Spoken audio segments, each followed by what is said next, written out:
नमो बुद्धाय नमो बुद्धाय नमो बुद्धाय नमो बुद्धाय नमो बुद्धाय नमो बुद्धाय नमो बुद्धाय नमो बुद्धाय साधु साधु साधु අපගේ පරම පූජනීය ගුරු දේවෝත්තම කල්යාණ මිත්‍ර පින්වත් ලොකු ස්වාමීන් වහන්සේට නිදුක් නිරෝගී දීර්ඝායුෂ සම්පන්නියම සැලසේවා. සාදු සාදු සාදු.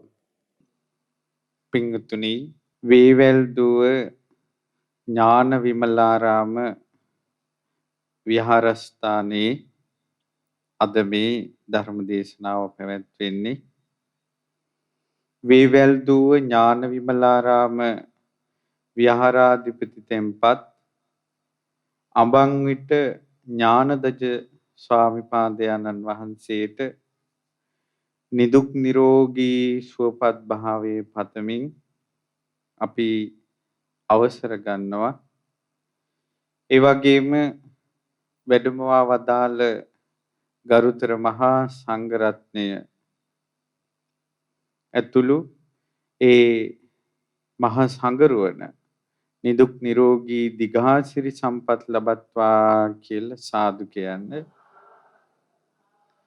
ගරුතර මහා සංඝරත්නයන් අවසරයි.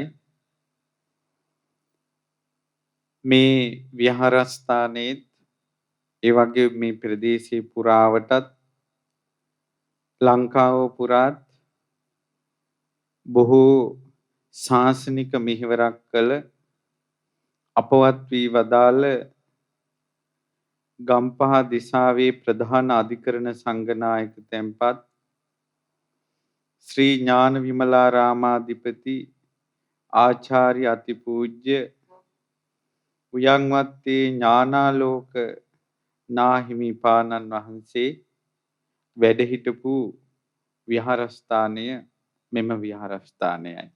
මීට වසර 13කට කලින් ඒ ශාසන සෝබන නායක ස්වාමීන් වහන්සේ අපවත් වුණා. නමුත් රටට දැයට සේවය කරන සිසු පරපුරක් නායක ස්වාමීන් වහන්සේ ඇති කළා. ඒ මඟ ගනිමින් ශිෂ්‍ය ස්වාමීන් වහන්සේලා අද දක්වා මේ ශාසනික මෙහෙවර කරන එක කොයිතරම් ආචාර්ය පාද ස්වාමීන් වහන්සේට ගෞරවයක්ද. මේ විහාරස්ථානයේ ගොඩනගලා ඒ වගේ මේ ප්‍රදේශයට ධර්මයේ කියලා දීලා නායක ස්වාමීන් වහන්සේ ගත්ත ශාසනික මෙහෙවරට අද මේ ධර්ම දේශනාවත් උපහාරයක් වේවා කියලා සාදු කියන්නේ. සාරකිත්ති ස්වාමීන් වහන්සේගේ මෑණියන් 2021 අප්‍රේල් 19 වෙනි දින, එතකොට අවුරුද්දක් ගත වෙනවා. ඒ අවුරුද්දක් ගත වීම මේ මුල් කරගෙන සුධර්මා වීරකෝන් මෑණියන්ට පින් අනුමෝදන් කිරීම පිණිස මේ ධර්ම දේශනාව අද සංවිධානය කරන්නේ. ඉතින් තමන්ගේ පුතෙක් බුද්ධ ශාසනයට පූජා කරපු ඒ මෑණියන් මනුෂ්‍ය ජීවිතේ විශාල පිනක් රැස් කරගත්තා. ගොඩාක් මිනිස්සු ඉන්නවා සද්ධාවන්තයි, ශාසනය වෙනුවෙන් ධනෙ පුදනවා, සමහරවල් ඉඩකඩම් පුදනවා, යාන වාහන පුදනවා. ඒ වුණාට තමන්ගේ දරුවෙක් පූජා කරනවා කියන එක ඒ පින්කම කළා නම් අතලොස්සයි. ඊටමත් අඩු පිරිසක්. ඒ අතර මේ මෑණියන් එක්තරා මෑණියන් වහන්සේ නමක් උනා. මේ මෑණියන් නැති වෙනකොට ඒ කාලේ ස්වාමීන් වහන්සේ විදේශ ධර්ම ප්‍රචාරයට යොමු වෙලා හිටියේ. ඉතින් ස්වාමීන් වහන්සේ දුරකථනයෙන් සම්බන්ධ වෙලා නිතර අම්මට ධර්මයේ කිව්වා. අවසාන මොහොතේ අවසාන විනාඩි කිහිපෙත් කතා කළා. තුනුරුවන් ගැන සිහි කරලා තිසරණේ හිත පිහිටව ගන්න කියලා සුගතියේ හිත පිහිටවලා නමෝ බුද්ධාය කියලා ඒ සිතවිල්ල කටින් පිට කරන්න යද්දි තමයි අන්තරා වෙලා තියෙන්නේ. එතකොට මම ස්වාමීන් වහන්සේටත් මතක් කළේ අද කාලේ හැටියට අවසන් මොහොතේ තිරුවන් සිහි කර ගන්නවා කියලා යමක් ඇද්ද? එය අතිශයින් දුර්ලභ දෙයක්. ගොඩාක් අයට තම තමන්ගේ ජීවිතයේ වෙච්ච වැරදි අඩුපාඩු එහෙම නැත්නම් තමන්ගේ හිත බැඳුන යම්කිසි දෙයක් තියෙනවද? ඒව තමයි අවසාන මොහොතේ හිතට නැගෙන්නේ. අවසාන මොහොතේ බුදුබණ පදයක් හිතට නැගෙනවා නම් ඒක මනුස්ස ජීවිතයේ අතිශයින් දුර්ලභ සිද්ධියක්. ඉතින් ඒ නිසා මේ ස්වාමීන් වහන්සේ ගත්ත උත්සාහය තමන්ගේ මව්ගෙන් බීපු කිරිවල ණය ගෙවන්නට පොහොසත් කියලා කියන්නයි තියෙන්නේ. තමන්ගේ මෑණියන්ට පින් අනුමෝදන් කරන්න මේ විදිහට මේ ප්‍රදේශවාසී ජනතාව එකතු කරලා බොහෝ දිනාට ධර්මය අහන්න සලස්වලා ඒ වගේම ශ්‍රද්ධා රූපවාහිනිය ලක්කිරු ගුවන් විදුලිය ඔස්සේ මේ ධර්ම දේශනාව පටිගත කරවනවා. වෑබඩ පදිංචි පින්වත් හඳමාලි මහත්මිය සහ ජායල පදිංචි වරුණ නානායක්කාර දෙපළ. ඉතින් ලක්ෂ සංඛ්‍යාත පිරිසකට මේ ධර්ම දේශනාව රූපවාහිනිය ඔස්සේ ගුවන් විදුලිය ඔස්සේ අන්තර්ජාලය ඔස්සේ අහන්න සලස්වනවා. ඒ නිසා හැබැයි සම්මුඛව ධර්මය අහන්න ළඟ ඉඳගෙන ධර්මය අහන්න ඔබ අද වාසනාවන්ත වුණා. මේ චූටි දරුවෝ ඉන්නවා. මේ දරුවන්ටත් ඒ වගේම තරුණ දූල පුතාලා ඉන්නවා. ඔයාලටත් වැඩිහිටි අම්මලා තාත්තලා ඉන්නවා. ඔයාලටත් ඊළඟට වයසක ඇත්තෝ ඉන්නවා. සියලු දෙනාටම අද ඉඳලා පුරුදු කරගන්නට සුදුසු උතුම් දහම් අවවාදයක් මේ ධර්මානුශාසනාවෙන් සිද්ධ කරනවා. ඒ නිසා කන් යොමු කරගෙන අහන්න. පිංගුතුනි, නුවණැති කෙනා මේ හිත යහපත් පැත්තට ගන්න එක නොඑක් උපක්‍රමෙන් තමයි කරන්නේ. හේතුව අපේ හිත හුරු නෑ යහපත් වැඩවලටම යොමු කරන්න. අපේ හිත මේ සමාජයේ යන්නම් වාලේ ඒ සැඩ පහරට කැරකිලා යන ස්වභාවයෙන් යුක්තයි. මේ විදිහට සමාජයේ යන විදිහට යන එකට කියනවා අනුසෝතගාමී. සසරේ සැඩ පහරට අහු වෙලා යනවා. ඔය අතරින් යම්කිසි දුවෙක් හරි පුතෙක් හරි යම්කිසි ස්ත්‍රියක් හෝ පුරුෂයෙක් හෝ බුදුරජාණන් වහන්සේගේ ධර්මය අහලා හිත පහදවාගෙන මේ බුද්ධ ශාසනය ගැන ආදරේ සෙනෙහස ඇති කර ගන්නවා නම් ඒ කෙනා මනුස්ස ජීවිතේ විශාල ලාභයක් ලැබුවා. ඔන්න ඊට පස්සේ Tamanට යහපතක් ලැබුණාට පස්සේ එයාට හිතෙනවා අනේ මේ ධර්මයේ අනිත් අයටත් ලැබෙනවා නම් හොඳයි. අනිත් අයටත් ධර්මයේ දෙන්න නැත්තම් හොඳයි. අනිත් අයත් ධර්මයට ගන්න නැත්තම් හොඳයි. අනිත් අයත් පාපයෙන් මුදවන්න නැත්තම් හොඳයි කියලා හිතෙනවා යාට. හැබැයි මේකෙදී නුවණක්කාර උනේ නැත්තම් තමනුත් ආයේ හිටපු තැනට වැටෙනවා. අනුන් කෙසේ වෙතත් තමනුත් ආයේ පරණ පුරුදු වලට වැටෙනවා. නුවණින් යුක්තව අන් අයට ධර්මයේ දෙන්න ගියේ නැත්තම්.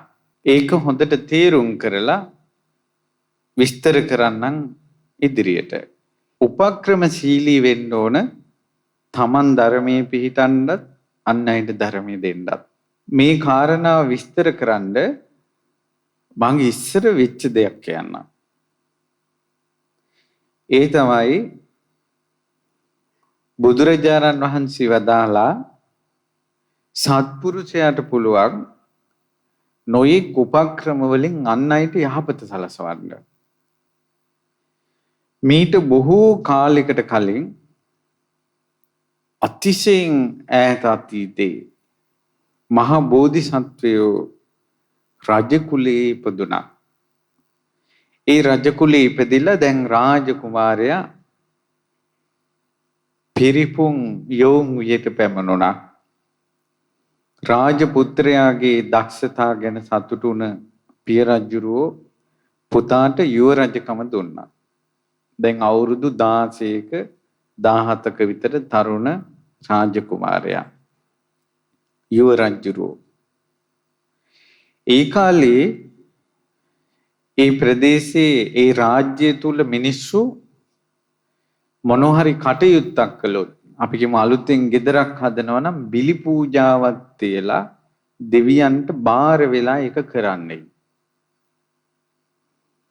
ඒ වගේම වෙළඳාම යද්දී හොඳින් වෙළඳාමේ ගිහිලා ඉන්න පුළුවන් වුණොත් බිලි පූජාවක් දෙනවා කියලා බිලි පූජා තියෙනවා. දරුවන් නැති අය දෙවියන් වැඳලා දෙවියන්ට එළුවෙක් හරි ගවයෙක් හරි කපලා ඒ ලේ වලින් බිලි පූජාවක් තියෙනවා. මේ විදිහට මිනිස්සු හරියට පව් කළා. පංච දුෂ්චරිතී තිබ්බා. අර රාජකුමාරයා කල්පනා කළා අනේ මේ මිනිස්සු පව් කරනවා පාපෙන් කොහොමද මේ මිනිස්සු ගලවන්නේ? ඊට පස්සේ ඒකට උපක්‍රමයක් කළා. ඒ තමයි මේ යුව රජුරෝ කළේ. ඒ කාලේ මිනිස්සු ඔක්කොම වඳින පුදන විශාල නුග ගහක් තියෙනවා. ඒ නුග ගහ ගාවට මේ රාජකුමාරයාත් ගිහිල්ලා නුග ගහ වටේ වැඳලා පැදකුණු කළා අනිත් අයට ඇහෙන්නේ නැති වෙන්න මොනවද කුටු කුටු ගාලා කියනවා. මේ වාගේ විටින් විට අර නුග ගහ ගාවට යනවා.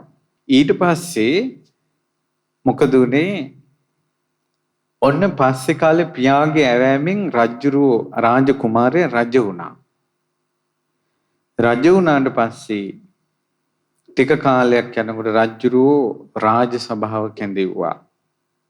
රාජ සභාවෙන් කියා හිටියා පින්වත් අමාත්‍යවරුනි, නුඹලාට මතකයිද මා එක්තරා නුග ගහක් ළඟට නිතර ගියා? මතකයි රජතුමනි. මං ඒ ගියේ බාරයක් වෙන්න. ඒ තමයි මං ඒ නුග දේවතාවට කිව්වා මට සුවසේ මේ බරණැස් රාජ්‍යයේ රජකම ලැබීමට ඔබ වහන්සේගේ උපකාර වුණ කියලා. ඉතින් බලන්ට ඇමතිවරුනි මට කිසි කරදරයක් නැතුව මේ බරණැස් රාජ්‍යය ලැබුණා. එහෙමයි ස්වාමීනි, ওই නුගගහේ දේවතාවා හරි ආනුභව සම්පන්නයි. ඔබ වහන්සේට අනිවාර්යෙන් බැල්ම හෙළලා තියෙනවා. ඊට පස්සේ කිව්වා හැබැයි ඇමතිවරුනි දැන් වෙච්ච බාරයක් තියෙනවා ඔප්පු කරන්න ඕන නැත්තම් ඔය දිවුරු කිපුණොත් ඉවරයි. ඒක නම් හැබැයි රජතුමනි බාරේ නම් ඔප්පු කරන්න ඕන. ඔබ වහන්සේ කියන්න අපි දැන් සූදානම් බාරේ ඔප්පු කරන්න. ඊට පස්සේ කිව්වා නේ මම බිලි පූජාවක් දෙන්නයි බාරගත්තේ. බාර උනේ. අනේ හොඳයි දැන් එළුවෝ 100යි ගවයෝ 100යි කුකුළු 100යි අපි ඔක්කොම සූදානම් කරන්න. නෑ මන් නුග දේවතාවුන් වහන්සේට බාර උනේ මිනිස්සු 1000ක් මරලා ඒ මිනිස්සුන්ගේ බඩවැල් වලින් නුග ගහ උතලා ඒ මිනිස්සුන්ගේ හදවත් ඒ නුග ගහට පූජා කරනවා කියලා.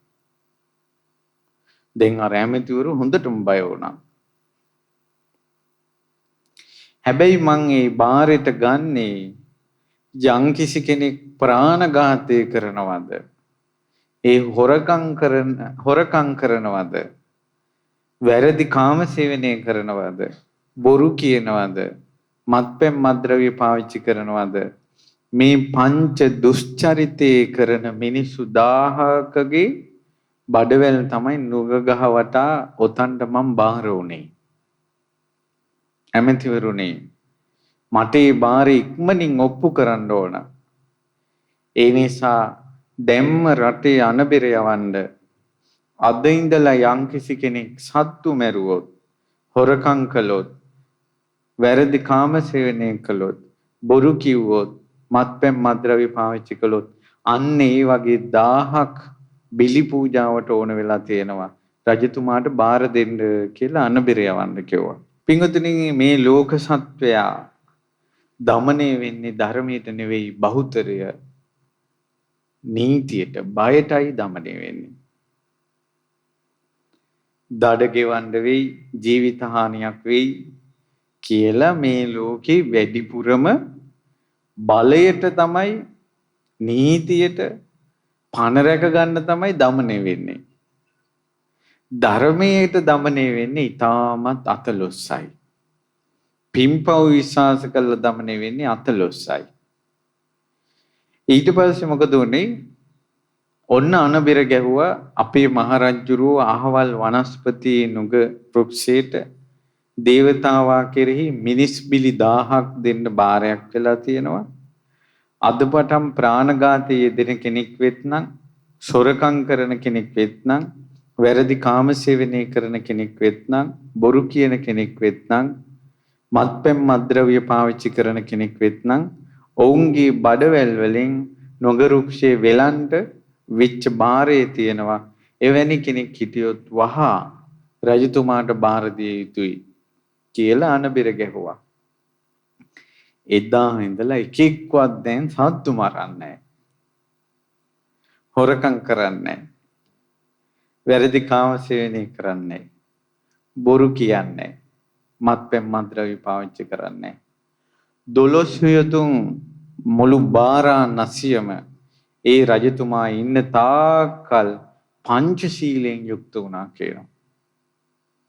කය බිඳලා මරණින් මත්තේ රජතුමත් ඒ නගරවැසියන් සීලු දෙනත් දෙවියන් අතර ඉපදුණා. පින්වත් මහණෙනි, ඒ කාලේ අර බාරය වෙච්ච රජුරු වෙලා හිටියේ බෝධිසත්වයෝ අපේ බුදුරජාණන් වහන්සේ. ඒ කාලෙත් උපක්‍රමයෙන් මිනිස් වර්ගයාට යහපත සැලසුවා. උපක්‍රමයෙන් මිනිස් වර්ගයාට යහපත සැලසුවා. එතකොට අන්න ඒ වගේ උපක්‍රමයෙන් දැන් අපි ගත්තොත් මේ ස්වාමීන් වහන්සේ අම්මට කතා කරන්නේ පුතෙක් අම්මට කතා කරන විදිහට. අපේ ස්වාමීන් වහන්සේ කියලානේ. නමුත් නොදැනීම උපක්‍රමයෙන් අම්මා ධර්මයට එනවා. අම්මා දන් දෙන්න යොමු වෙනවා. ඒක උපක්‍රමයෙන් වෙන්නේ. ඔය පිට රටවල් වල අයට තියෙන ලොකු ප්‍රශ්නයක් තියෙනවා. තමන්ගේ අම්මා කොහොමද පිනට යොමු කරන්නේ, තාත්තා කොහොමද පිනට යොමු කරන්නේ? ඔවුන්ට තියෙන ලොකුම ශක්තිය තමයි ඒකට මේ උපක්‍රමය. සමහරවිට ඒ අය හිතින් ලෙඩ වෙනවා. ඒ ලෙඩ වෙනකොට කියන්න ඕන අම්මේ අපි ටිකක් අසනීපෙන් ඉන්නේ. ඔයාලා රුවන්වැලි සෑය වන්දනා කරලා මල් පූජා කරලා රතන සූත්‍රයේ කියලා අපිට සෙත් පතන්න. ඔන්න මොදලුත් එවනවා. එතකොට එයාට කෙසේ වෙතත් අර මහසෑය වන්දනා කරන්න ගිය අම්මයි තාත්තට යහපත සැලසෙන්නේ නැද්ද? අනුන් වෙනුවෙන් ගියත් තමන් වඳින්නේ බුදුරජාණන් වහන්සේට නම් ඒ පින තමන් දෙනවා. සමහරට කියන්න පුළුවන් අපි වෙනුවෙන් දානයක් දෙන්න. ඒතර දරුවට තියෙන ආදරයට ඉක්මනට ඉදිරිපත් වෙනවා. උපක්‍රමයෙන් ධර්මයට ගන්නවා. අර අනාථ පිණ්ඩික සිටුතුමා තමන්ගේ පුතාට කිව්වේ කාවණු 1000ක් දෙන්නම් බනහල වරින් කියලා. ඒ උපක්‍රමයෙන් අවසානයේ උනේ මොකද්ද? ඒ පුතා පැවිදි වුණා, අරහත්ත්වයටපත් වුණා. ඒ නිසා සම්‍යක් ප්‍රයෝග කියලා තියෙන එකක් අන් අයට යහපත සලසවන්න. ඊට පස්සේ ඔබට මතක ඇති බිම්බිසාර මහරජුරෝ කේමා වේළුවනාරාමයට යවි උපක්‍රමයෙන්. කේමා වේළුවනාරාමයට යන්න කැමති වෙලා හිටියේ නෑ. වේළුවනාරාමේ ගුණ කියලා ලස්සන කියලා ඒ ලස්සන බලන්න යවලා තමයි බුදුරජාණන් වහන්සේ ළඟට යවුවේ නොදැනී. ඒ වගේ නොදැනී උපක්‍රමයෙන් අන් අය ධර්මයට ගන්නවා කියලා එකක් මේ ලෝකේ තියෙනවා. හැබැයි ඔය උපක්‍රම දන්නේ නැතුව තියෙන එකත් නසාගන්නේ කොහොමද?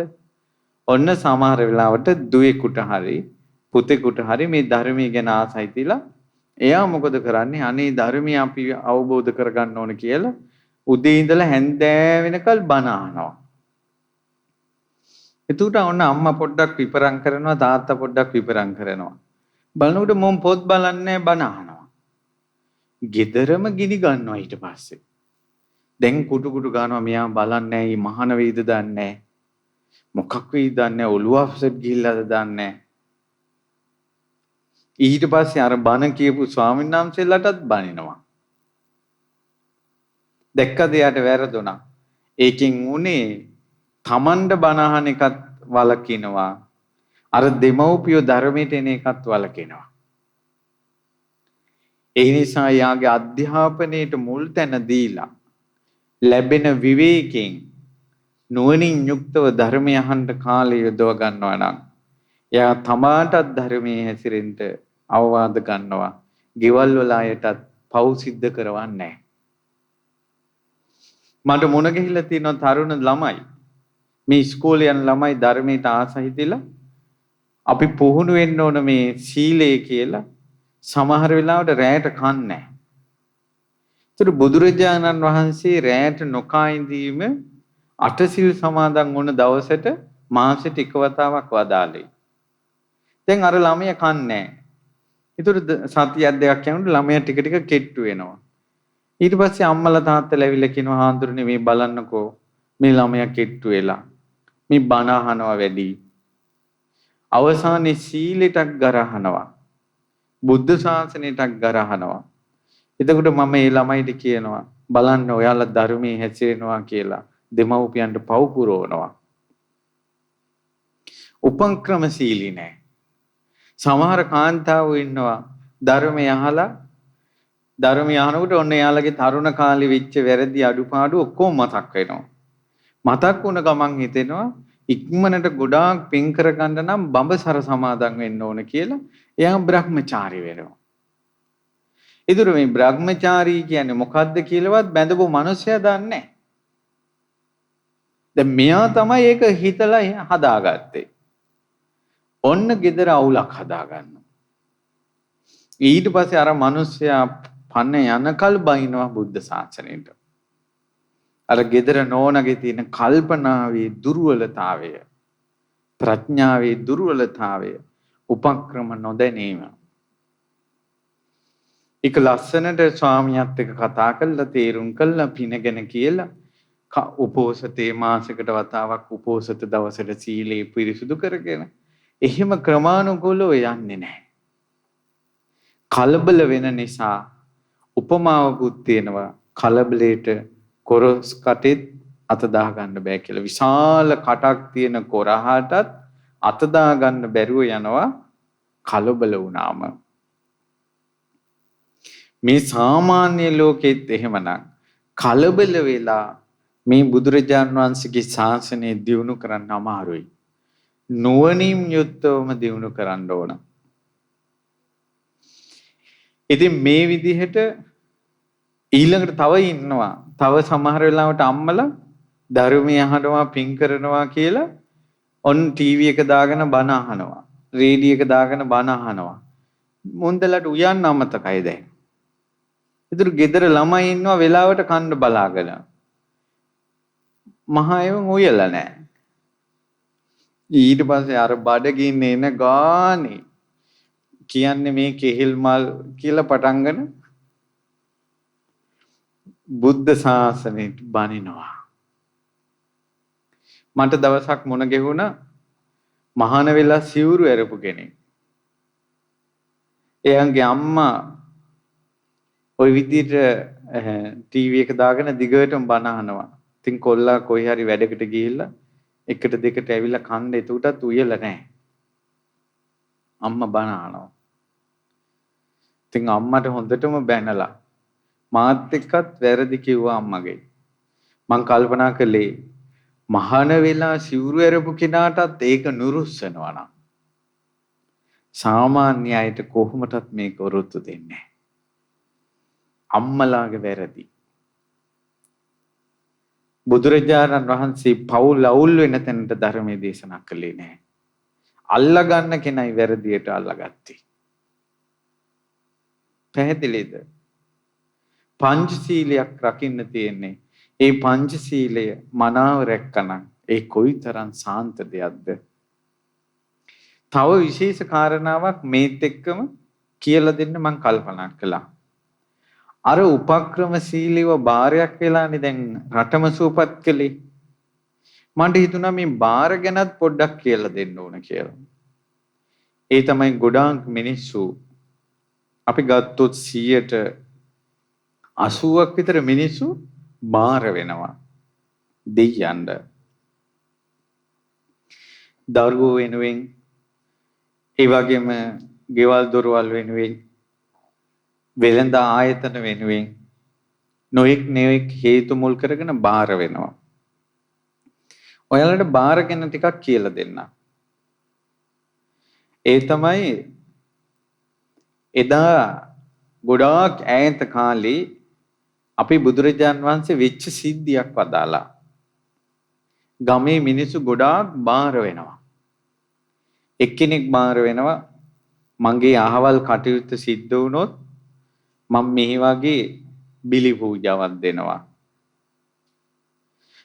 ඊළඟට ওই යුද්ධ කාලේ LTT යුද්ධ කාලේ ඒ අය යුද්ධ කළා තියෙන්නේ ලේ ගොටුවක්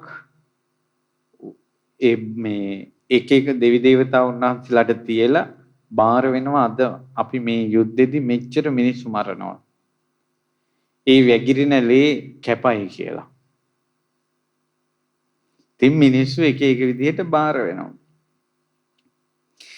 ඉතින් බුදුරජාන් වහන්සේ වදාලා ඉස්සර මිනිස්සු ඔහොම බාර වෙද්දී ඒ දෙව්ලොවේ හිටිය දෙවියෝ මිනිස්සු ඉදිරියට ඇවිල්ලා පේන්න හිටගත්තා. හිටගෙන අපූර්ව වාක්‍යයක් කිව්වා. මොකක්ද මේ වාක්‍යය?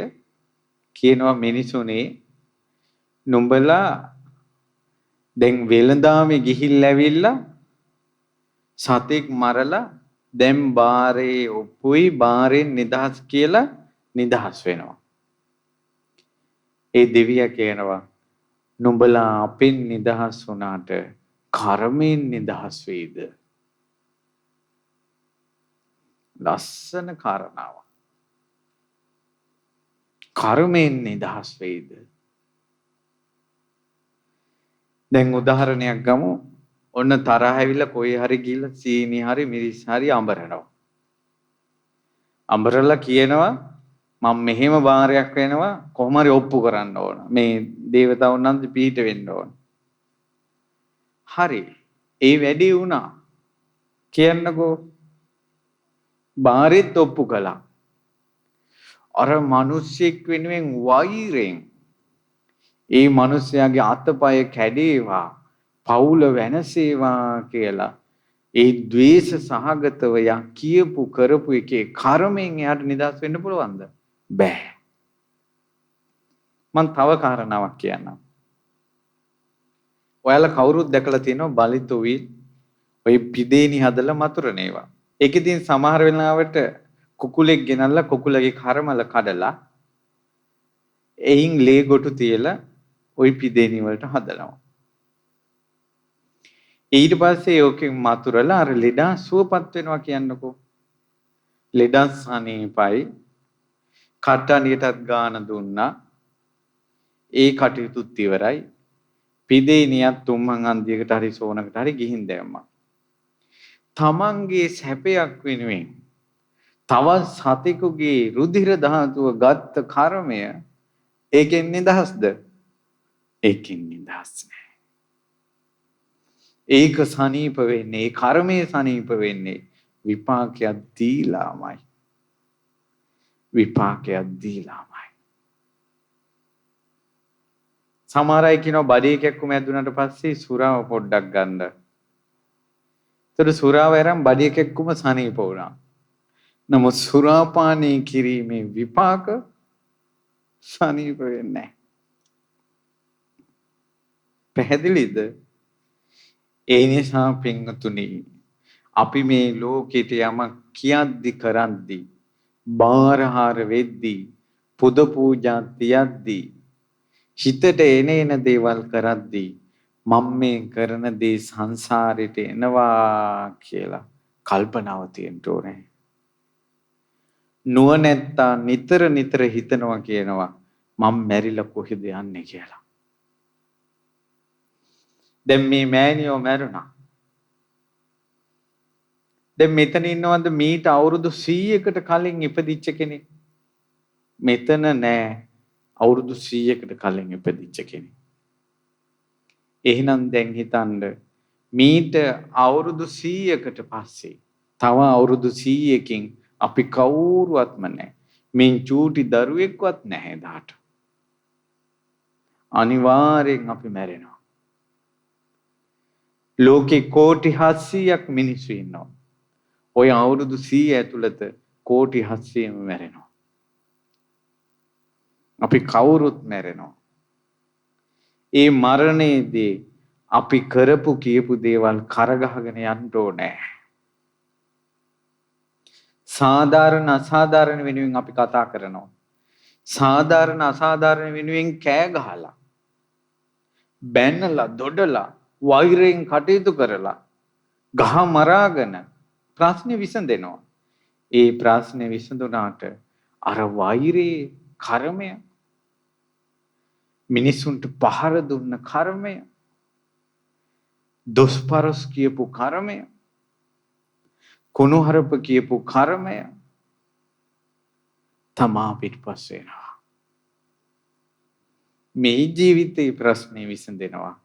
පරලෝට ප්‍රශ්නයක් හැදෙනවා. ගෙදර මොකක් හරි දෙයකට දුවෙක් හරි පුතෙක් හරි අම්මට කෑ ගහනවා. අත දික්කල කෑ ගහනවා එන්න එපා අපිට ඔවා කියාගෙන කියලා.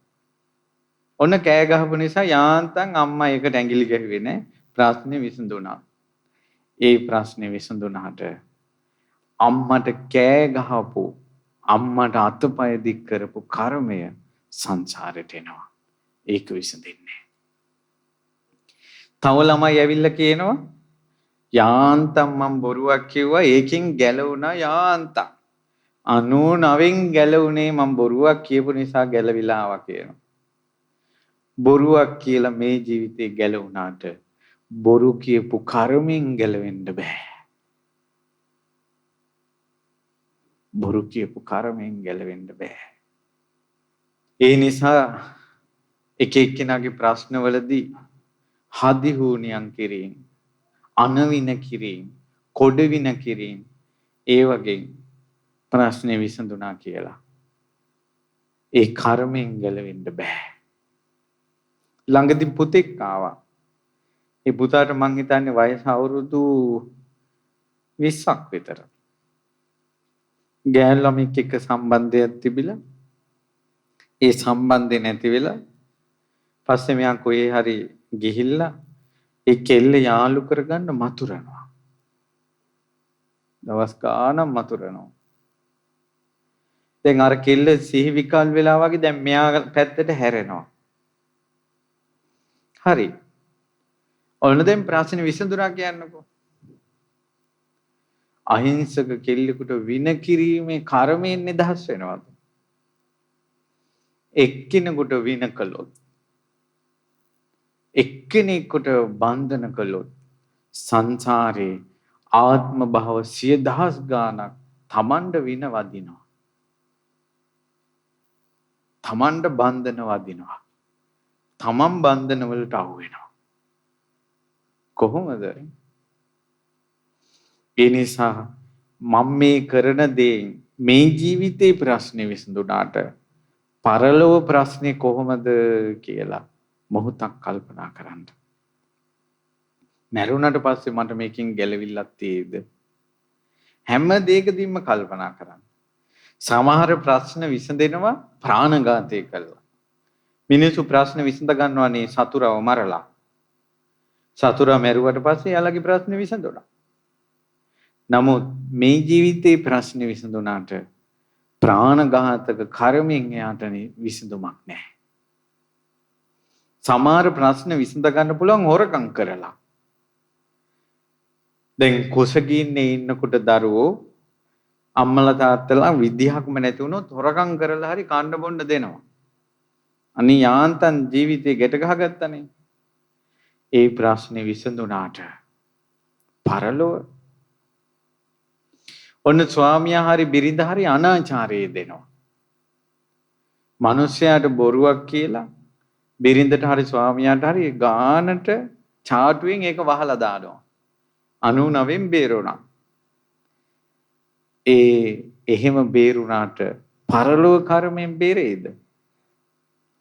සමහර අය මත්පැන් මත්ද්‍රව්‍ය පාවිච්චි කරනවා. කරලා ටොපි එකක් හරි මොනවා හරි කනවා.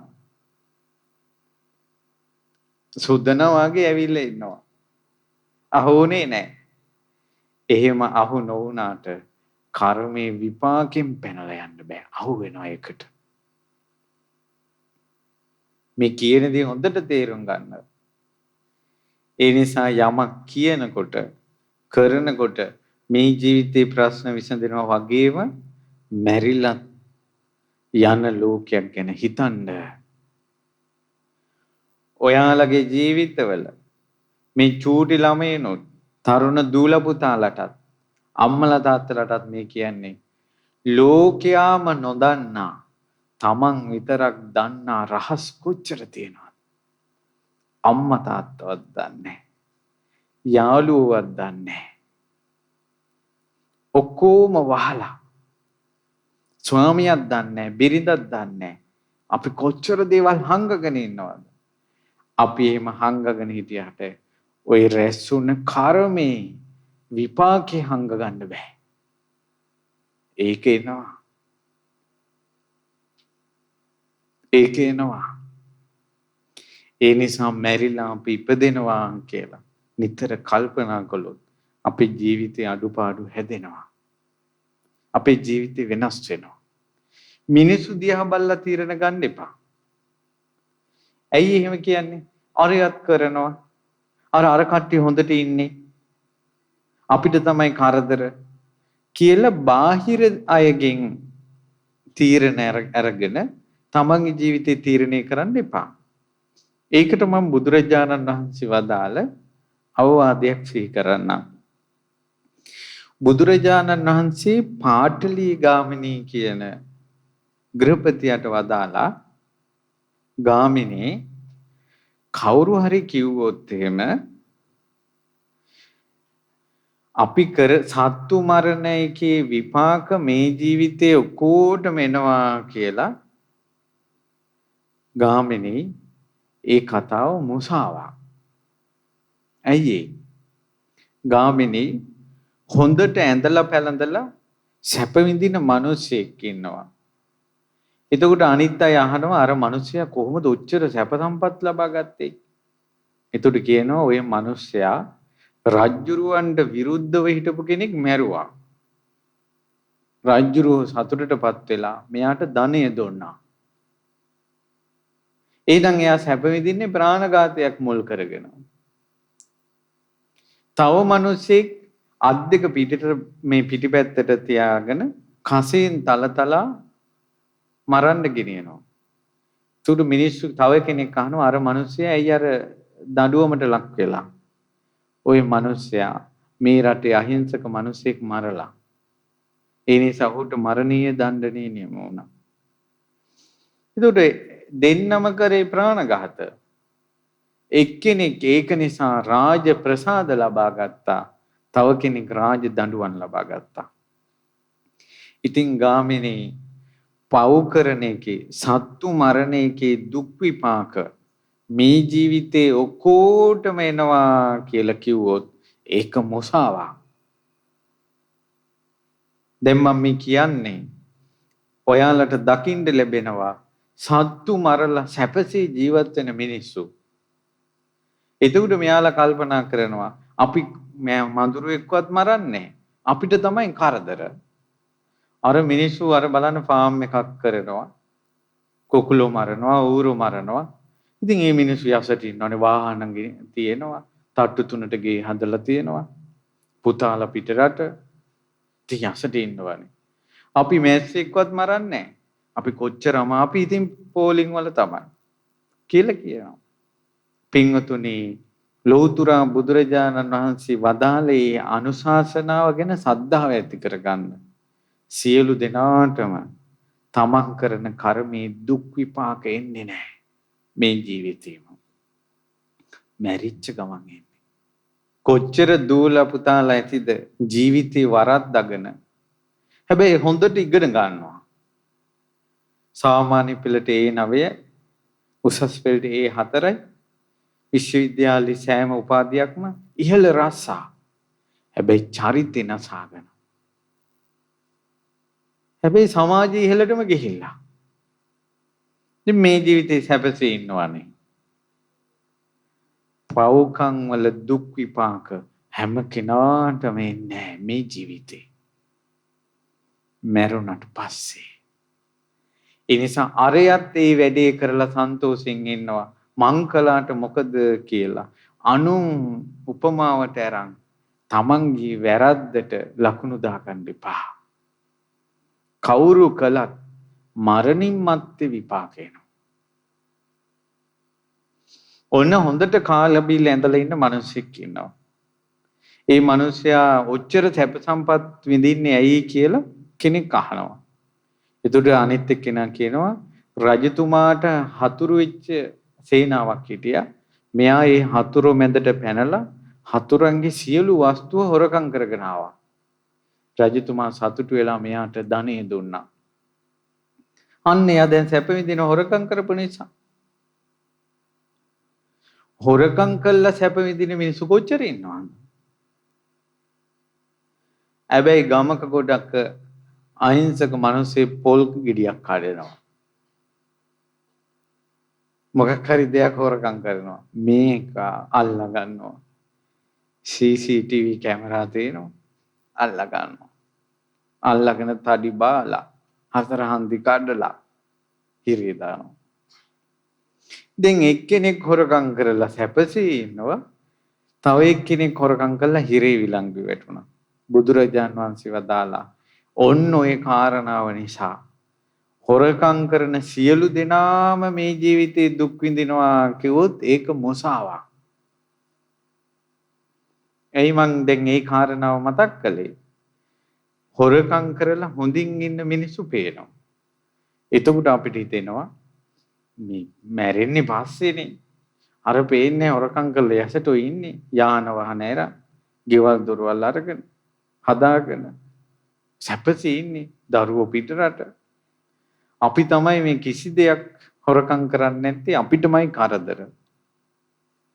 ඒ නිසා පින්වතුනි එහෙම අනිත් අයත් එක්ක තුලනය කරන්න එපා. බොරු කියලා සැපසේ ඉන්න මිනිස්සුත් ඉන්නවා. බොරු කියලා දුක් විපාක විඳින මිනිස්සුත් ඉන්නවා. මේ ජීවිතේ ඔය වෙනස තිබ්බට මරණින් මත්තේ නම් පංච දුස්චරිතේ විපාක එනවාමයි. වළක්වන්න බෑ. වළක්වන්න බෑ. සුරාපානය කරලා අපි ගත්තොත් එහෙම පාටි එකක්. ඊළඟට වෙඩින් එකක් ගත්තොත් ඒකේ පොඩ්ඩක් බොන්න නැත්නම් අර වෙඩින් එක නෑ වගේ. පාටි එක නෑ වගේ. අවුරුදු නෑ වගේ. ඉතින් එයාලා ඔක්කොම සතුටින් එකම මේ මේසේ කාලා බිල සතුටින් ඉන්නවා. තව ගෙදරක බීලා මිනිහා බීලා පාරේ වැටිලා ගෑනිට ගහලා දුක් විඳිනවා. එක තැනක මිනිස්සු බීලා සතුටින් ඉන්නවා, තව තැනක බීලා දුකෙන් ඉන්නවා. එතකොට කියනවා ඔය පොඩ්ඩක් බිව්වට මොකද? ඉතින් අර ලස්සනට බිස්නස් කරගෙන හොඳට ඉන්නේ මිනිස්සු. ගිය ගමන් මේ සුඩ මේ බෝතලේ තියෙනවා. ගෙදර සමහර ගෙවල් වල අර සෝෆා සෙට් එක වගේ වෙනම සෙට් එක තියෙනවානේ. මේ අරක්කු වල ඒක තමන්ගේ නම්බුවක් විදිහට දකින්නවනේ. මේ ජීවිතේ විතරයි ඔය. මේ ජීවිතේ විතරයි. පරලොවදී විපාක එනවා. මම මේ කියන්නේ පින්වතුනි මැරිලා ඉපදෙනවා කියලා හිතන්න. මැරිලා ඉපදෙනවා කියලා හිතන්න. හරක් බලන චූටි කොල්ලෙක් අවුරුදු 9ක් විතර ඇති. ඒ කියන්නේ මේ පොඩි පැටව වගේනේ. අවුරුදු 9ක විතර පොඩි කොල්ලෙක් කෝටුවක් කඩ ඉන්නකොට මැස්සෙක් ඇවිල්ලා අතේ වැහුවා. අරයා මැස්ස අල්ලගත්තා. අල්ලගෙන අර අතේ තිබ්බ කෝටුවේ කීරකින් මැන්න මැස්සට. ඒකල විසිකලා. එච්චරයි. උපනෝපන් ජීවිතේ උලේ ඉඳලා තමයි මැරෙන්නේ. සමහරට ගහකින් වැටෙනවා හරියටම වැටෙන තැන උලක්. එහෙම උලේම ඇනෙනවා. වාහනයකින් ගිහිල්ලත් වැටෙනවා ඒකේ තියෙන බටේක හරි ඇනෙනවා. උලේ ඉඳිලා මැරෙනවා. ඉතින් පොඩි එකෙක් නෙමේක කළේ. පොන්චි කියලා නෑ දරුවනේ. කරන්නේ පාපයක් නම් විපාක එනවා. පොන්චි කියලා නෑ. කියන්නේ බොරුවක් නම් විපාක එනවා. පොන්චි කියලා නෑ. කරන්නේ හොරකමක් නම් විපාක එනවා. තව චූටි ළමයි ටිකක් සෙල්ලම් කර කර හිටියා. ඉන්නකොට තලගුවෙක් ආවා පිට්ටනියට. පොඩි උන් බෝල ගහන එක පැත්තක තියලා තලගොයා පිටිපස්සේ දෙව්වා. තලගොයා ගිහිල්ලා උඹහකට රිංගුවා. අර පොඩි උන් ටික අර උඹහේ කටවල් වලට ගල් දැම්මා. ඔන්න ඊළඟ සතියේ සෙල්ලම් කරන්න ආවා. එනකොට මේ අයිට මතක් වුණා අපරාධي අපි අරකට ගල් දැම්මනේ අර තලගොයාට මොකක් වෙලාද දන්නේ නැහැ කියලා අර ගල් ටික අයින් කළා. කෝටු දාලා උඩට අරන් ගල් ටික අයින් කළා තලගොයා එයිද කියලා බලන්න. ඒ ළමයි ටික ගියාට පස්සේ තලගොයා ආවා. හැබැයි සතියක් හිර වෙලා. උපනෝපන් ජීවිතේ අනිවාර්යෙන් සතියක් කොහේ හරි හිර වෙනවා යාලා. අපේ ගෞතම බුද්ධ ශාසනයේ බුදුරජාණන් වහන්සේ බැහැ දකින්න දෙද්දී එයාලා මේ ජීවිතේ මහාන වෙලා වැස්සකට ගල් ගුහාවකට ගියා. ළඟ තිබ්බ ගලක් බුරුල් වෙලා ගැලවිලා ඇවිල්ලා අර ගුහාවේ දොර වැහුණා. 7 වෙනි දවසේ ගල අනිත් පැත්තට පෙරළුණා. දොර ඇරුණා. පොඩි උන් ටිකක් කරපු කර්මයක් නේ. මේ කැලණිය එදා මෙතන ඉඳලා මොහොතට යොදුන් ගාණක් දුරයි කියනවා. ලංකාව පින්වත් දරුවනේ ඉස්සර තිබ්බේ මීට වැඩිය වෙනස් හැඩයක්. කැලණියේ ඉඳලා මොහොතට ගොඩාක් දුරයි. නමුත් කැලණියේ හිටපු කැලණිතිස්ස රජුරෝ කැලණිතිස්ස මහරහතන් වහන්සේ තෙල් කතාරමේ ඝාතනය කරලා මොහොතට දැම්මා. ඒ කර්මෙන් මොහොත ගොඩ ගලලා මොහොදු ආසන්න ගම්මාන වලින් 12න් 11ක් කෙනෙක් ගම්මාන 12ක් තියෙනවා නම් 11ක් මොහොතට යට වුණා. මොහොතට යට වුණා. කර්මය ආපස්සට බලනකොට පුංචි ළමේ හරක් බලන පවුලක ඉපදිලා අම්මා කිව්ව පුතාට පුතේ කිරි හට්ටිය උණු කරපන් කියලා. කිරි මුට්ටිය. දැන් කිරි දෝලා මුට්ටිය උණු කරනවා. පොඩි එකා ඔක ඉතින් කාල් ගගා කිරි උතුරයි කියලා ඉනුඩ මැස්සෙක් ඇවිල්ලා වැහුවා. දෙතුන් පාරක් එහෙම කළා ගියේ නෑ. නොදකින් තෝ කියලා දැම්මා. මේ පොඩි එක්කෙනා කළේ කිරි හට්ටියට දැම්මා. ඒ කර්මය ආවා.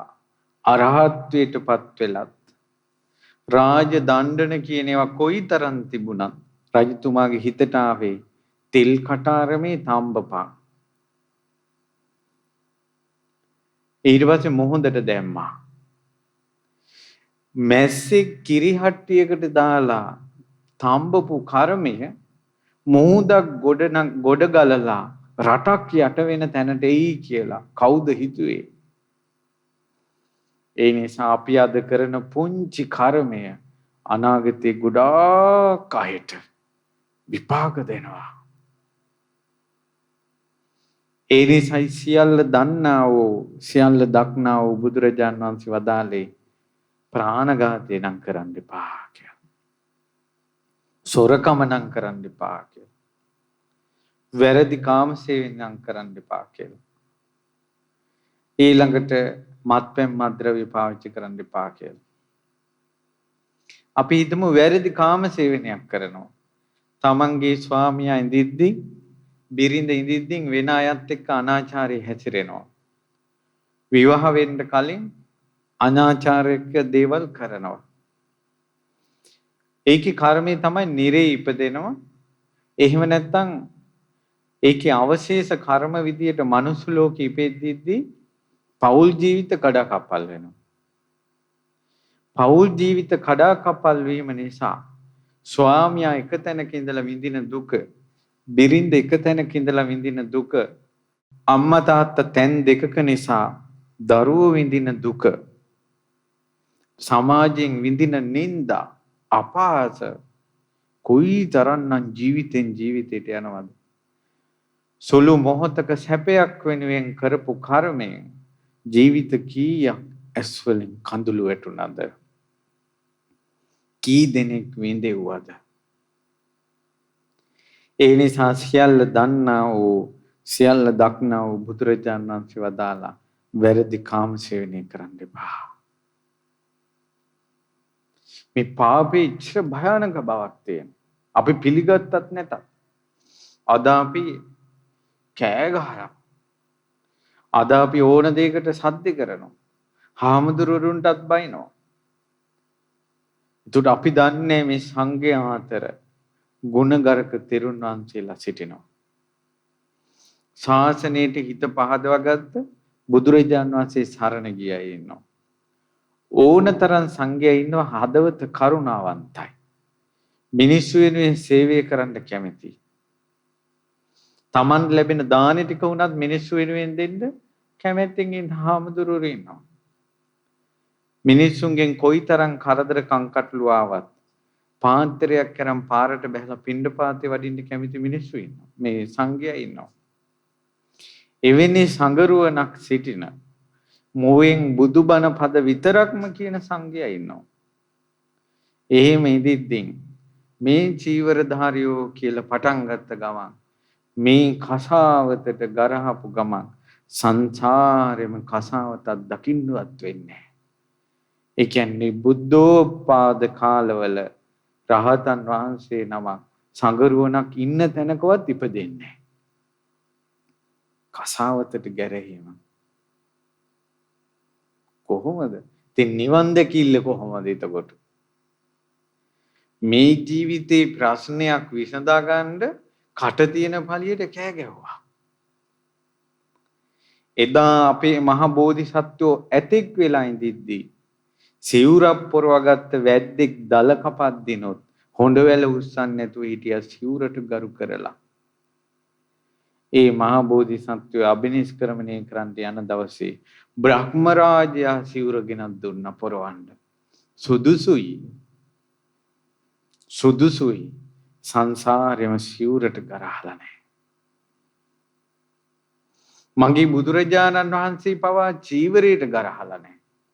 බුදුරජාණන් වහන්සේ වදාලා දුස්සීල පාපියෝ කටවාචාල හරියට සැරට කතා කරන මිනිසුන්ගේ හිත රිදවන නරක වචන කතා කරන පරුස වචන කතා කරන භික්ෂුවක් ඉන්නවා.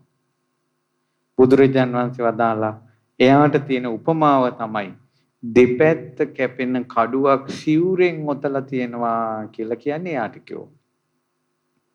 දැන් වැරද්ද සිවුරේද කඩුවේද? භයානකකම තියෙන සිවුරේද කඩුවේද? ඒ පුජ්‍යලයාගේ මිසක චීවරේ නෙවෙයි. අපිට එනවනම් අමනාපයක් කියන්නත් ඕනි නම් වචනයක් කියන්න පුළුවන්. මවුන්ට මේ උතුම් අරහත් දජේ සුදුසු නැහැ. මේ උතුම් චීවරේ මවුන්ට සුදුසු නැහැ කියලා කියපු ගමන් සිවුරට ගරහන්නේ. ඒකයි මේ ජීවිතේ නම් අපිට කට්ටි පැන පැන ඉන්න පුළුවන් ඕනතරම් පව් කරලා.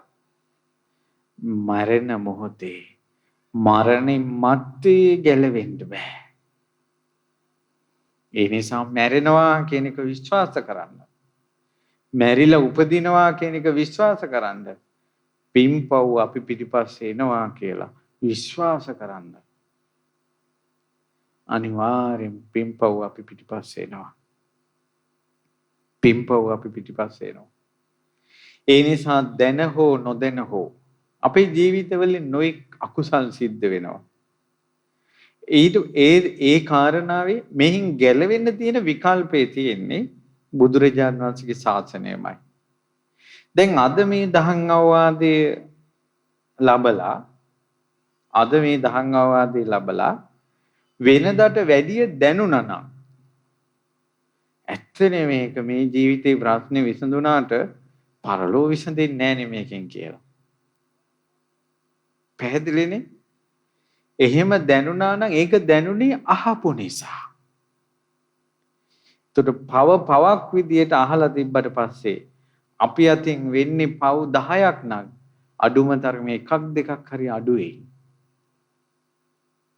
මම මේ කියන්න හදන්නේ ඔයාලගේ ජීවිත පිරිසුදු කරගන්න කැමති නම්, තව තවත් පිරිසුදු කරගන්න කැමති නම්, තව තවත් බුදුරජාණන් වහන්සේගේ ධර්මානුශාසනා අහන්න,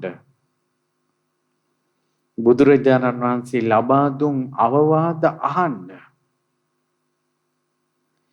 ඇහුවට පස්සේ එන ආවේගයට ධර්මයෙන් වැටක් බඳිනවා. දැන් කාට හරි තරහ ඇවිල්ලා හිතුනොත් එහෙම මේක ඇඹරිලා යන්න මේකගේ අතප්පයක් කැඩෙන්න මොනවා හරි කරන්න ඕන කියලා ඔන්න බහාරයක් වෙලා හරි පොල් ගහලා හරි මොකක් හරි කරනවා. ඔන්න දවස් දෙකක් යනකොට අතපය කැඩෙනවා. ඇවිල්ලා බාරය ඔප්පු කරනවා. එයා හිතුන දැන් නිදහස්. නෑ. සංසාරී ආත්ම භාව 10000 ගාන අතපය කැඩෙනවා තමන්ගේ. අනුන්ට දුන්න දේ තමන් දෙනවා.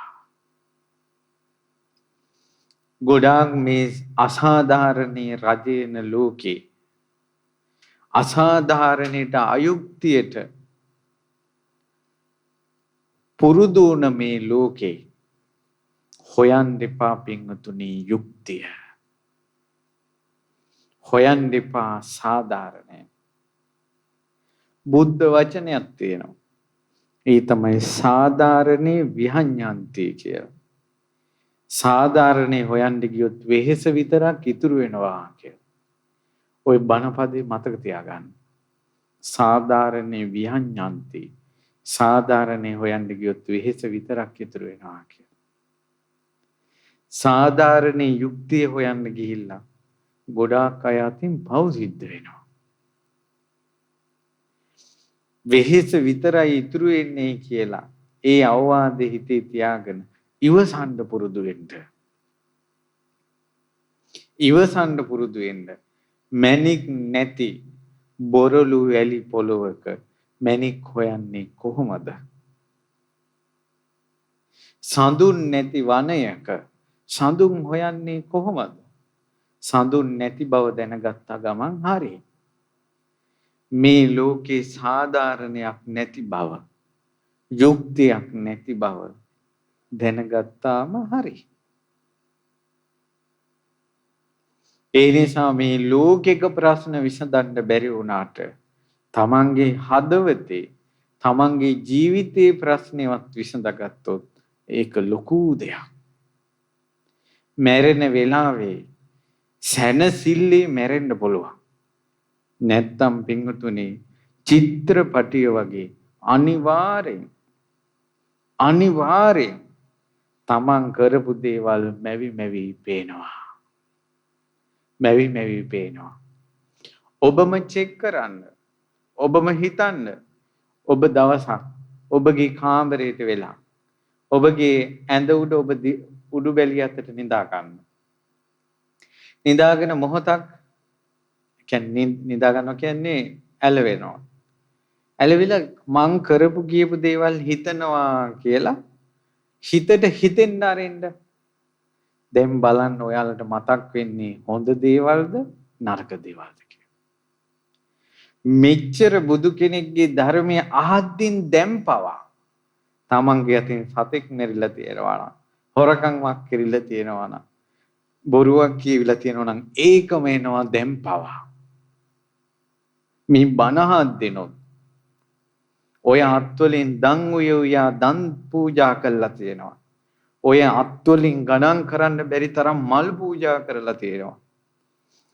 අටමස්ථාන 12 මස්ථාන වන්දනා කළා තියෙනවා. සිරිපා වන්දනා කළා තියෙනවා. ධාතුන් වහන්සේලා දැකලා වැඳලා තියෙනවා. ඒ වගේම සිය වතාවකට වැඩිය බණ අහලා තියෙනවා. අනිත් අයට කෑම බීම දීලා තියෙනවා. ඇඳුම් පැළඳුම් දීලා තියෙනවා. මිනිස්සුන්ට උදව් උපකාර කරලා තියෙනවා. කිරියප්පේ ඒ ඔක්කොම අමතක වෙලා බණ අහද්දිමොත් පාපයම මතක් වෙනවා. දෙක්කද හිතේ හැටි මේ හිත හුරු කරන්න ඕනේ කුසල්ම මතක් වෙන විදිහට. ඔන්න යම්කිසි පාපයක් අකුසලයක් තමන්ගෙන් වෙච්ච වැරද්දක් මතක් වෙනවා. මතක් වෙච්ච ගමන් හිතන්න ඕන මං ඒක හදාගත්තා.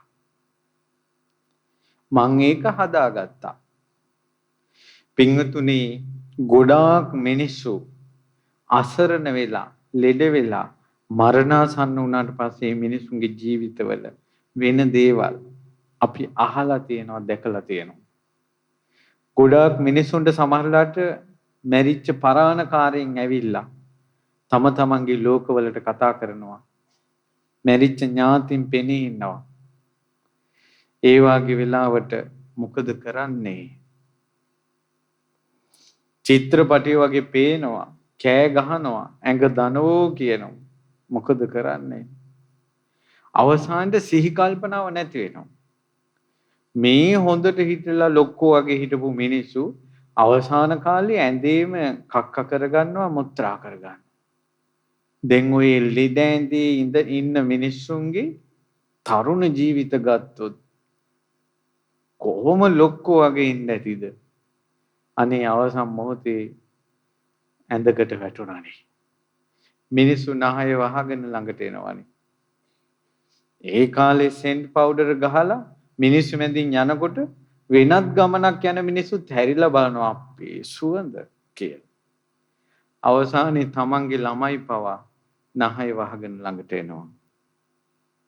අපි කාටවත් වෙනවා. එදාට තමන් කරපු දේ ඉස්සරහට එනවා. පව් කියන જાතිය නම් කරන්න එපා. මේ බුදුරජාණන් වහන්සේගේ ධර්මය අහන්න. මේ ධර්මය අහලා පුළුවන් විදියට හැදෙන්න. ඔක්කොම එකපාර බැරි වෙයි. ගංගාවකින් සීතල ජලය ගලාගෙන යනවා හැමදාම නොනවත්තා. නමුත් ඒ ගංගාවේ ඔක්කොම වතුර අපි නාන්න ඕනේ නෑනේ.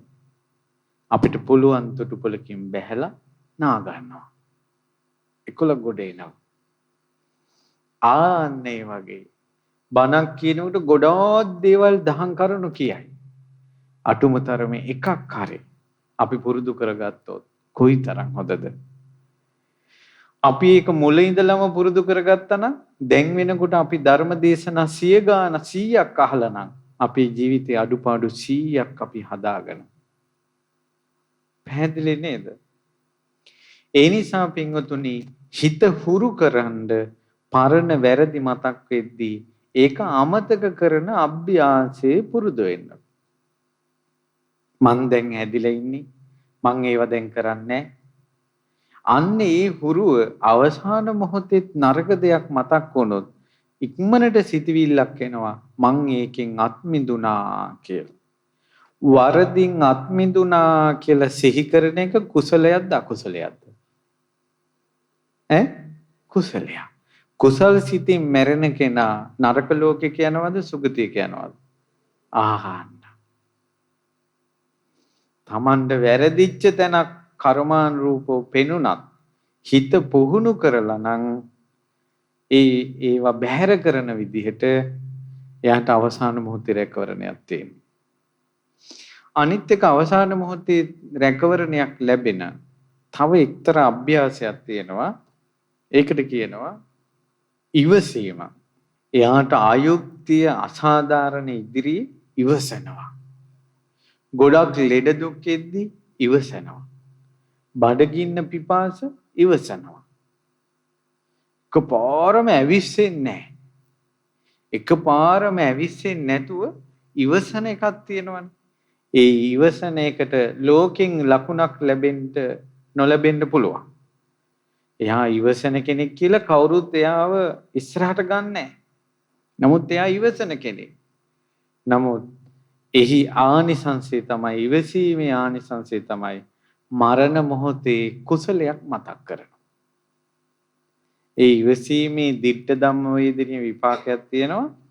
හැම දුකක්ම ඉවසගෙන ඉන්නවනම් තමන්ට අයුක්තිය අසාධාරණ එද්දි සමාජ තාඩන පීඩන එද්දි ඉවසගෙන ඉන්නවනම් ඒ ඉවසීමේ විපාක තමයි අවසාන වෙලාවේ පිනක් සිහි වෙනවා. ඉස්සර ගොඩාක් ආච්චි අම්මලා කිරි අම්මලා ගොඩක් අය සුගතිය ඉපදුණා. හේතුව උන්දලා ලෝකයක් තරම් බරක් දුකක් ඉවසාගෙන ඉන්නවා. අද ඉවසීම කියන එක මිනිස්සයාගේ නෑ. තප්පරේට ඇවිස්සෙනවා. ওই තප්පරේට ඇවිස්සීමේ විපාකය ඒ හුරුව මරණ මොහොතේ එනවා. අකුසල්ම මතුවෙවි එනවා. කුසල් මතුවෙන්නේ නැහැ. ඒ නිසා ඇවිස්සෙන්න එපා. චූටි දූලා පුතාලටත් මේ කියන්නේ. ওই දරුවෝ ගෙවල් වලදී තරහ ආපු පළියට බඩු මුට්ටු පොලේ ගහන්න එපා. දමල ගහලා දුවන්න එපා. දොරවල් හයියෙන් දාන් ඩෝන් ගහලා වහන්න එපා. කෑ ගහන්න එපා. ඉවසන්න පුරුදු වෙන්න. ওই දරුවන්ගේ ජීවිත අනාගතේ ගොඩාක් ආලෝකමත් වේවි. ඔයාලගේ මේ ජීවිතවල පස්සේ වැරදිච්ච තැන් මතක් වෙනකොට හිතෙන්නේ නැද්ද? එදා මම ඉවසුවා නම් කියලා. එදා මම ඉවසුවා නම්.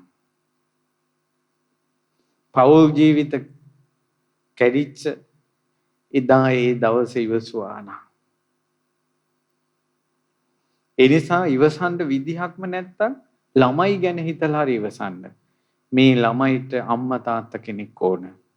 මේ ළමයිට සමාජයෙන් නිନ୍ଦා අපහාස දෙන්න හොඳ නැහැ. ඉවසාගෙන ඉන්නවා. ඒ නිසා තමන්ගේ පවුලේ ප්‍රශ්න ගමේ මිනිස්සුන්ට කියන්න හොඳ නැහැ.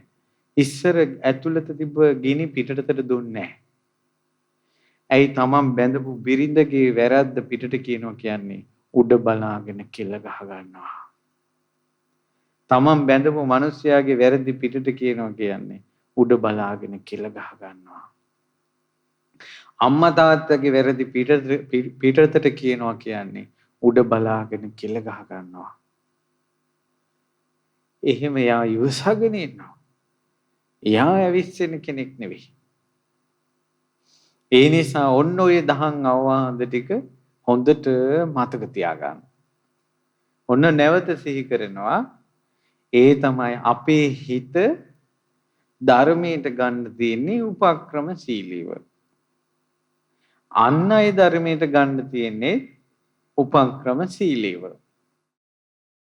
ඒ කාලේ රජ කෙනෙක් බාරයක් උණ මුවාවේ මුළු රටම පංචශීලී පිහිටෙව්වා. ඒ වගේ අද උනත් දරුවන්න පුළුවන් උපක්‍රමශීලීව අම්මලා තාත්තලාට ධර්මයේ ගන්න. සමහරට ධර්මයක් අහන්නෙම නැත්තම් දරුවන්ගේ උපන්දිනේට එහෙම නැත්නම් විශේෂ දවසක ධර්ම දේශනාවක් බාර අරන් අම්මේ අපි යම් මේ දරුවට සිත් පතන්න ධර්ම දේශනාවක් අහන්න. ඒකට අර දරුවා වෙනුවෙන් හරි බණ අහනවා. ඒ වගේ උපක්‍රමශීලී. ඇත්තටම ගත්තොත් එහෙම අද මේ ස්වාමීන් වහන්සේ මේ ගමෙන් පැවිදි වෙච්ච ස්වාමීන් වහන්සේ ඒ ස්වාමීන් වහන්සේ දැනුවත් හෝ නොදැනුවත් හෝ උපක්‍රමශීලීව තමන් උපන් ගමට සේවයක් කළා. ඒ තමයි අම්මා නැති වුණ එක මුල් කරගෙන ගමටම බණ ඇහෙන්න සැලැස්සුවා. උපක්‍රමශීලී. සමහර අය මෙතන ඉන්න පුළුවන්. බණ අහන්න ආසාවක් නැහැ. නමුත් අර අපි ගමේ හාමුදුරුවනේ මේක සංවිධානය කරන්නේ. යමුකෝ පොඩ්ඩක් බලන්න. හැබැයි ඒ අහගෙන හිටපු ඩිංගට මොලයක් තියෙනවනම් තේරෙන්න ඕන. එන්නේ වෙන අරමුණකින් වෙන්න පුළුවන්. එක්ක නොගියොත් හොඳ නෑ. සමහර අය බලන්න එනවා කවුද ඔය හාමුදුරුවෝ. බණහන් ආසාව නෙවෙයි කවුද ඔය හාමුදුරුවෝ යම් බලන්න. එහෙම එන එකේ වරදක් නෑ. නමුත් මේ බණ කියනකොටත් තේරෙන්නේ නැත්තම් ඒක තමයි කර්මය. ඒක තමයි කර්මය. උපක්‍රමශීලීව අනිත්‍යයට ධර්මයේ දෙන්න පුළුවන්. නිසා දරුවන් ධර්මයේ හැසිරෙනවා කියලා ඒක හරියට කලමනා කරගත්තේ නැත්නම් ඔයාලා නිසාම දෙමව්පියෝ ධර්මයට ගරහාවි. අම්මලා තාත්තලාට ධර්මයට වචනයක් කියන තැනට කටයුතු කරන්න එපා දරුවෝ. අම්මලා ධර්මයේ හැසිරෙනවා කියලා දරුවන්ගෙන් ධර්මයට වචනයක් ඇහෙන තැනට කටයුතු කරන්න එපා. ඔයාලා දිහා බලලා අනිත්‍යයට ධර්මයට එන්න හිතෙන විදිහට ඉන්න. තව සමහර තරුණ දූල පුතාලා ධර්මයේ ඇහුවට පස්සේ සුදු අඳින්න ගන්නවා. ඔන්න කරාඹු දාන්නේ නැහැ. චේන් එකක් දාන්නේ නැහැ. අර බලාගෙන ඉන්න අයටත් හිතෙනවා අර බලන්න අරයා බන අහලා නිකන් මේ මල ගෙදරක් වගේ වෙලා එයා මුල් කරගෙන අනිත් එක්කෙනා බන ධර්මය අහන එක නැති කර ගන්නවා.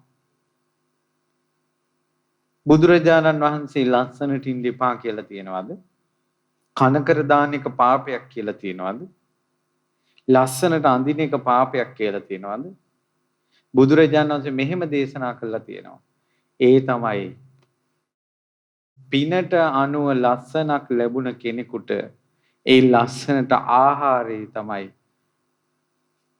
සැරසීම. ලස්සන කියන එක ලෝකෙ බබලන්නේ සැරසීමත් එක්ක. ලස්සනට කෑම තමයි ලස්සනට තියෙන ආහාරය තමයි සැරසීම. ওই ගම්වල කොච්චර ලස්සන දූලා ලස්සන පුතාලා ඉන්නවද? ඒ ලස්සන ලෝකෙට බබලන්නේ ඒ අයට සැරසෙන්න වෙලාවක් නැහැ. කොණ්ඩ මොස්තරයක් දාන්න ලස්සන ඇඳුමක් අඳින්න උන්ට වෙලාවක් නැහැ. කවුරුත් ගෙනත් දෙන්නෙත් නැහැ. කැලේ පිපුණ මල් කැලේම පර වෙලා යනවා වගේ ඒ අයගේ ලස්සන ගමටම සින්න වෙලා යනවා. තේරුම් ගන්න ඕන ධර්මය කියන එක හිත සුවපත් වෙන්න ඕන. ඒක බාහිර ඇඳුමකට කනකර ගැලවීමකට සීමා කරන්න හොඳ නැහැ. උපෝසත දවසක් තියෙනවා සිල් ගන්න. එදාට යා චාම්ම සිටින්න ඕනේ. සාමාන්‍ය ජීවිතේ එයා ගත කරනවා ධර්මයේ හිතේ තියෙනවා. ඉතින් ඒ නිසා පටලවා ගන්න එපා මේක කියන අනුශාසනාව කළා. ඊළඟට කළා මරුණට පස්සේ අපි ඉපදෙනවා කියලා පොඩ්ඩක් කල්පනා කරන්න. බාරහාර වලදී බාරෙන් අපි නිදහස් වුණා. බාර වෙලා කරපු දේ හොඳක්ද නරකක්ද කියන එක මරුණට පස්සේ එනවා කියලා විස්තර කළා. ඊළඟට බුදුරජාණන් වහන්සේ පාටලි ගාමිනීට වදාලා ගාමිනී සත්තු මරණ ඔක්කොම මේ ජීවිතේ දුක් විඳිනවා කියලා නැහැ. එක්කෙනෙක් හැප විඳිනවා එක්කෙනෙක් දුක් විඳිනවා. මරණින් මත්තේ තමයි මේක එන්නේ. ඒ වගේම තියෙන සමහර අය සිල් රකින්නවා බණ අහනවා කරදර එනකොට යාලා කියනවා මෙච්චර හොඳට ඉන්න මටම ඇයි මේ කරදර? හාමුදුරනේ මං සලාක දානේ දෙනවා උපාසක දානේ දෙනවා මං රුවන්වැලි සෑයේ ගියා මෙච්චර කළා ඇයි මට මේ කරදර? මේ රුවන්වැලි සෑය ගිය නිසාද මේ කරදර එන්නේ? උපන් සත්වයාට ශෝක පරිදේව දුක්ඛ දෝමනස් වෙනවා. මේ ලෝක සනාතන දුක්ඛාරිය සත්‍යයට මුහුණ දෙන්න වෙනවා. අවසානයේදී මං කරන පින්වල විපාක නෑ කියලා මිත්‍යා දෘෂ්ටියකට ඇවිල්ලා මැරෙන්නේ. දන් දීලත් සිල් රැකලත් අවසානයේ දෘෂ්ටියකට එනවා මං කරපු ඒ වගේ විපාක නෑ කියලා. ප්‍රාණඝාත ආදී අකුසල් වලත් දුක් විපාක මේ ජීවිතේ කොටම ලැබෙන්නේ නෑ වගේ තමන් කරන යහපත් කටයුතු වල සැප විපාක සියලු දිනාටම දිට්ඨ ධම්ම වේදනීය වෙන්නේ නෑ. ඔයාලා කරන හොඳ අනාගතයට සැප විපාක ලැබෙන්න ගබඩා වෙනවා. ඔයාලා කරපු සංසාරේ කරපු පව් මේ ජීවිතේ විඳවා ගෙවෙනවා. මගේ කර්ම ගෙවෙනවා. ඒ වුණාට මම හොඳ දේවල් රැස් කරනවා කියලා පිනේ විපාකත් පාපේ විපාකත් හිතට ගන්න පින්පව් විශ්වාස කරන්න. ගොඩාක් අය මිත්‍යා දෘෂ්ටියකට එනවා. ලෙඩ වෙලා අමාරුවෙන් ලෙඩ ඇඳින්න ඉන්න වයසක අය කියනවා අනේ හරියට පින් කළා මම දඹදිව ගියා මම කටිනයක් කළා මම චෛත්‍යයක් හැදුවා ඇයි හාඳුරන්නේ මෙච්චර අමාරු කියලා අහනවා. එතකොට මෙයා ඇයි අර පින්වල විපාක විශ්වාස නොකරන තැනට ඇවිල්ලා දැන්. උපන් සත්වයා ලෙඩ වෙනවා වයසට යනවා ජරාවටපත් වෙනවා. ඉතින් ඒ නිසා පින්වතුනි ඊළඟට තව සමහර අය හොඳ මිනිස්සු ඉන්නවා. හොඳට පින් කරන තරුණ වයසේ මැරෙනවා. එතකොට මිනිස්සු අහනවා මෙච්චර හොඳ කළා මෙච්චර හොඳ කෙනෙක් ඇයි හාඳුරන්නේ තරුණ වයසේ මැරුණේ? ඇයි දැන් අර හොඳ කරපු එකේ විපාක නැහැ කියන තැන දෘෂ්ටියක ඉඳගෙන ඔය අහන්නේ. Taman නොදැන අහන්නේ. බෝධිසත්වෙක් වගේ මෙයා හිටියේ ඇයි මෙච්චර ඉක්මනින් මැරුණේ කියලා අහනවා. උපන් සත්වයා මැරෙනවා කවදා හරි සංසාරේ ගෙනාපු ආයුෂත් එක්ක. මැරෙන්න කලින් මේ මිනිසයා හොඳ මිනිහෙක් විදියට හිටපු එක ගැන සතුටු වෙන්න ඕන. එයාගේ හොඳ එයා සංසාරේට අරන් ගියා. පැහැදිලිද මම මේ කියන එක? ඒ නිසා ඔන්න ඔය දහම් අවවාදෙ දුන්නේ මොනවා ගොඩාක් බන මතක හිටියේ නැතත් මේ අපි මැරිලා ඉපදෙනවා කියන එක මතකයි නා. අපි කරන කියන ඒවා සංසාරේට අපිටම විඳවන්න සිද්ධ වෙනවා කියලා මතකයි නා. පන්සිල් පද පහවත් රැක ගන්න ඕන කියලා මතකයි නා. අනේ හැමදාම දවසට එක බණක් හරි අපිට අහන්න නැත්තම් කියලා. ඒකවත් මතක හිටිනවා නම් හොඳටම ඇති. ටික ටික හුරු වෙන්න එකපාර පෙරලියක් කරන්න බැරි වේවි. ටික ටික හිත යහපතට ගන්න. ඉතින් සද්ධා රූපවාහිනියෙන් ලක්විරි ගුවන්විදුලියේ ඒ සද්ධා රූපවාහිනිය මුල් කරගෙන අන්තර්ජාලයේ තියෙන ධර්ම දේශනාවලින් ඔයාලට ගොඩාක් දහම් උපදෙස් ලබා දෙනවා. ටික ටික හුරු වෙන්න. ඒ නිසා ගෞතම බුද්ධ ශාසනයේ අපි අකුසල් දුරු කරලා කුසල් උපදවලා බුදු සසුනේ පිහිට පිළිසරණ ලබා ගන්න කාටත් වාසනාව ලැබේවා කියලා සිත ප්‍රාර්ථනා. ඉතින් පින්වතුනි මේ පින්කම විශේෂයෙන් කළේ අපගේ පින්වත් සාරකිත්ති ස්වාමීන් වහන්සේගේ මෑණියන් වන සුධර්මා වීරකෝන් මෑණියන්ට පින් අනුමෝදන් කිරීම මුල් කරගෙන අද මේ බොහෝ දෙනා ධර්මය අහපු පින් බලය මේ පින්කමින් රැස්වන සකල පුණ්‍ය සම්භාරය ඒ ස්වාමීන් වහන්සේ තමන්ගේ ජීවිතේ රැස් කරගත් සියලු පින් මිය පරලෝකීය සුධර්මා වීරකෝන් මෑණියන්ට අනුමෝදන්